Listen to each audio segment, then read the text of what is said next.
নমঃ শিবায়। নমস্কার বন্ধুরা, জমাকালী বেঙ্গলি টাইট পরিবারে আপনাদের সকলকে স্বাগত জানাচ্ছি। মহাকাল আপনাকে কি মেসেজ দিচ্ছে দেখে নেব। মহাকাল আপনাকে কি মেসেজ দিচ্ছে।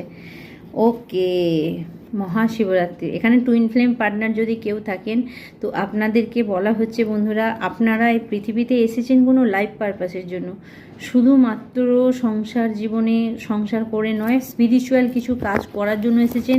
আর এর টেস্ট হচ্ছে আপনার, ঠিক আছে? আপনারা যারা এরকম কোনো কানেকশানে আছেন আজকে বুঝে যান যে আপনাদের কিছু পরীক্ষা হচ্ছে। এখানে দেখুন, একটা হাত থেকে লাফিয়ে আর এক, মানে এই হাত থেকে ওই হাতে যাচ্ছে লাফিয়ে, অর্থাৎ আপনার কিছু পরীক্ষা চলছে যেটা আপনাকে ক্রস করতে হবে। আপনার জীবনে এই সময়তে যে যে সমস্যাগুলো আছে সেগুলো কিছু লার্নের জন্য, মানে লার্নিংয়ের জন্য, কিছু শেখানোর জন্য এসেছে। অর্থাৎ আপনারা যদি টুইন ফ্লেম পার্টনার হন, একে অপরকে কিছু শেখাবেন বা একে অপরের কাছ থেকে কিছু শিখবেন। এটাও হতে পারে যে আপনারা যদি টুইন ফ্লেম পার্টনার হন, একজন স্পিরিচুয়াল আর একজন লজিক্যাল, আপনাকে স্পিরিচুয়াল হতে হবে, নাহলে আপনাদের এনার্জি এক হবে না।